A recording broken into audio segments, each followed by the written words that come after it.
Bon alors, commençons par le commencement. J'espère qu'au moins vous n'avez pas levé les mains aujourd'hui. Ah oui mais non, si vous avez commencé par lever les mains, qu'est-ce que... Bah non, non, enfin, un peu de sérieux, de diable. Non mais enfin, pardonnez-leur, monsieur Darmanin, ils ne savent pas ce qu'ils font. Et en plus ils applaudissent. Non mais enfin, quel acte, enfin vous n'imaginez pas.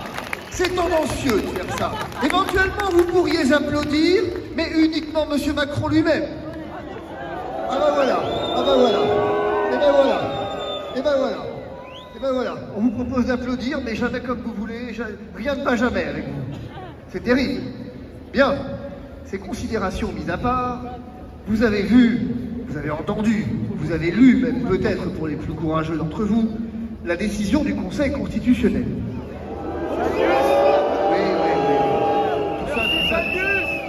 Ouais, voilà. Alors, pour ceux qui ne l'ont pas lu, ne le faites pas. Ça sert à rien. Pour ceux qui ne l'ont pas entendu, ne l'écoutez pas. Ça sert à rien. Parce que cette décision, en fait, est une décision politique qui est absolument sans surprise. Et donc, elle ne sert à rien, à peu près comme tout ce gouvernement. Donc, jusque-là, pas de problème. Alors, concrètement, eh bien, concrètement, on va faire exactement demain, comme on fait aujourd'hui et comme on a fait hier, on va continuer non pas à résister, mais à exister. Parce qu'au fond, ce qu'on veut éteindre, c'est pas la résistance, c'est l'existence. Monsieur Macron pense que finalement, on a besoin d'un pass pour exister et que dès lors, nous disparaissons si nous n'avons pas de pass. Eh bien, je me fais fort de lui démontrer que je n'ai pas besoin, que vous n'avez pas besoin de pass pour exister et que l'existence, personne ne nous l'enlève, quoi qu'il en pense. Ce que je suis venu vous dire, c'est que cette semaine, nous avons réussi quelques exploits fort modestes, mais quand même.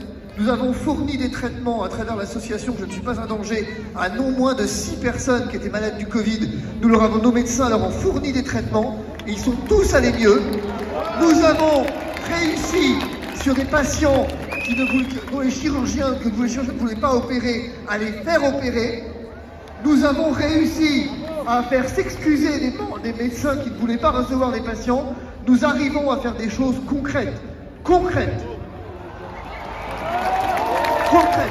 Et alors, ce matin, j'ai eu au téléphone, je vous l'annonce, j'ai eu au téléphone quelqu'un qui m'a connu par TPMP, comme quoi il se passe des choses, qui effectivement a entendu parler de ma volonté de créer un réseau d'écoles hors contrat et vient de mettre non moins de 500 000 € sur la table pour le faire. Voilà. Voilà la société parallèle dont je vous parle depuis des mois. Elle s'organise, elle s'organise, elle s'organise. Alors, deux dernières choses, si vous voulez bien. La première, c'est que certains d'entre vous, peut-être, ou certains de vos amis, pourraient être pris de doute en disant « Mais finalement, à quoi ça sert, toutes ces manifestations ? Au fond, le gouvernement ne bouge pas, donc on ne sert à rien. » Eh bien, voyez-vous, je me suis amusé cette semaine à faire quelque chose et à aller voir un petit peu ce qui se passait dans d'autres pays, plus ou moins proches. Alors, la folie est globalement la même, nous sommes d'accord. Ce qui change, c'est quand même le degré. Et nous sentons bien que Emmanuel Macron, Jean Castex, finalement, certes, s'enfoncent dans la folie.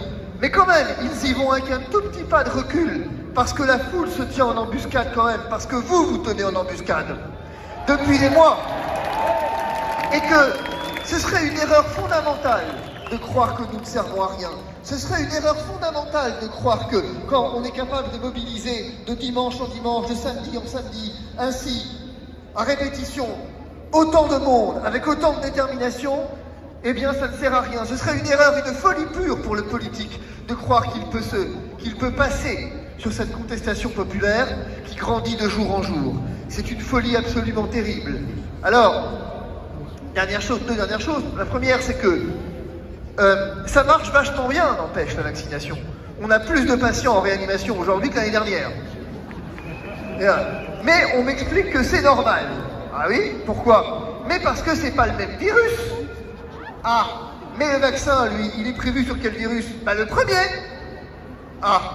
Et donc voilà, on m'a expliqué ça sur un plateau en me disant que j'y comprenais rien. Bon, peut-être. N'empêche que moi, ce que je vois, c'est qu'un vaccin qui est censé éviter les réanimations fait qu'aujourd'hui, on en a plus que l'année dernière. Mais il paraît que c'est normal. Donc si c'est normal, moi, voilà. La dernière chose que je voulais vous dire, si je retrouve mon téléphone, il est là, c'est, je voulais vous lire un truc rapide, qui je crois est de circonstance, pour vous montrer que d'autres ont vécu de la folie avant nous, différemment.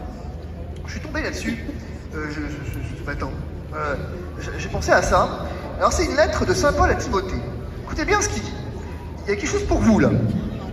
Proclame la parole, intervient à temps et à contre-temps, dénonce le mal, fait des reproches, encourage toujours avec patience et souci d'instruire.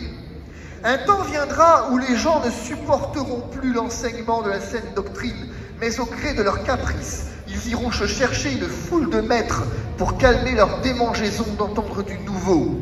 Ils refuseront d'entendre la vérité pour se tourner vers des récits mythologiques.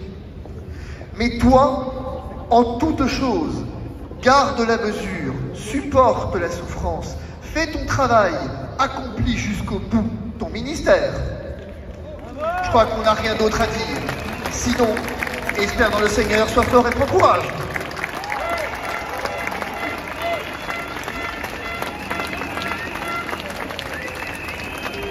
Courage!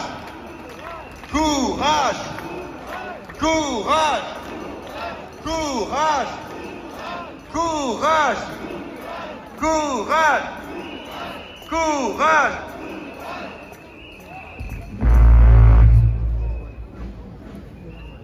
Chers